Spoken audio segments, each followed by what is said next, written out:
This is our Rennet Ghost.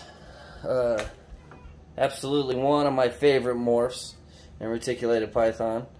We're going to go ahead and feed her.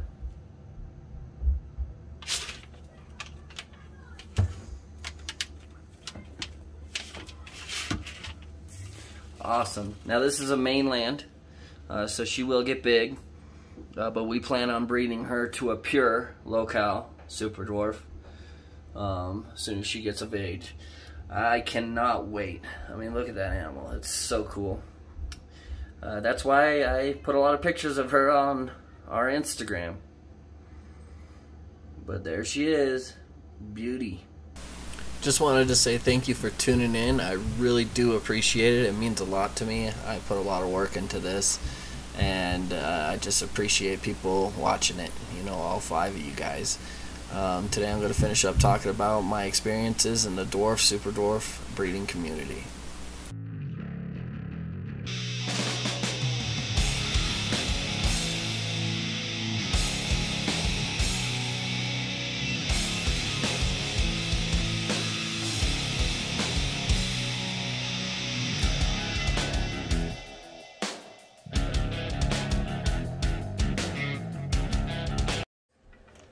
Alright.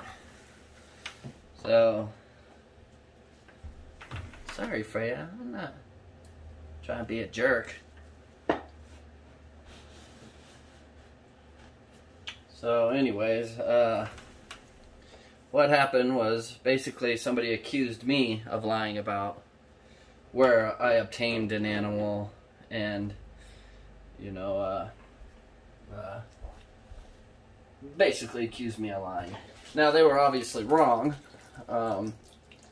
because one reason that we're selling animals right now is we're getting rid of any animal that we're not 100% sure on locale, which is something that if you plan on breeding them, dwarfs or super dwarfs, you absolutely need to be certain.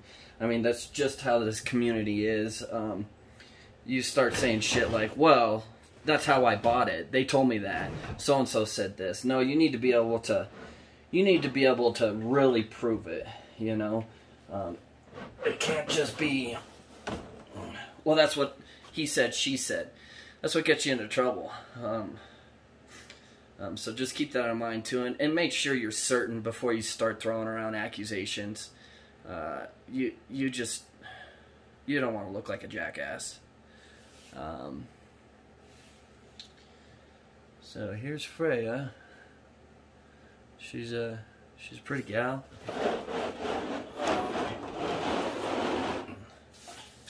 We hope to prove out het snow with her breeding. Trying to get the poop cleaned out. She wants to come out. I try not to handle her without a bodyguard. She's quite a big snake. Let me clean this and we'll be right back. So yeah, when it comes to buying dwarf and super dwarf, it kind of sucks. There's a lot of people out there that it's all about the Benjamins. They don't give a shit. We have that experience with at least 2 breeders.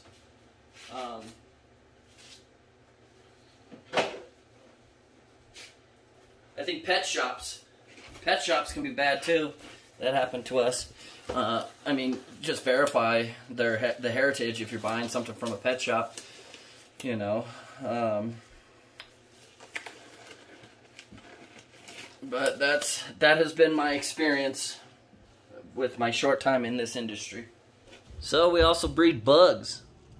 Let me know in the comments if you want to learn more about breeding dubia roaches. Surprisingly, they are quite profitable. You just gotta breed a lot of them. Dubia roaches. Yeah, let me know if you want to learn more. I'll make a dubia roach video. We also do mealworms. These are called darkling beetles. They lay eggs, and then that egg's larvae turns into mealworms. Mealworms. worms. I can also do a video on how to do that stuff too. Darkling beetles. Not as much money in breeding these guys, but we have leopard geckos also, so it makes feeding them free.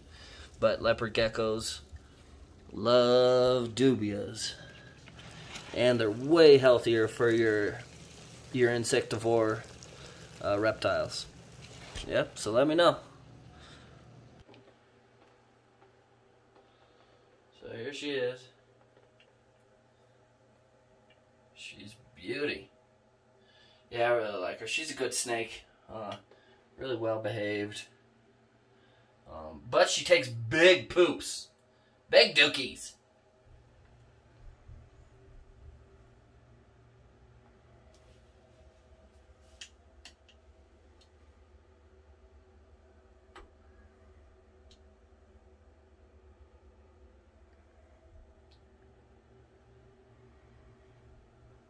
Alright. Let me know what you guys think about this issue that seems to be predominantly dwarf, super dwarf industry. If you have any comments or questions, I'll do my best to answer them. So yeah, don't forget to like, share, and subscribe. Leave a comment. Helps me out. We do have a Patreon now. I know we're not putting out a whole lot of content or anything, but if you're feeling generous, there is a special Patreon. I'll leave the link down below. Alright. Goodbye.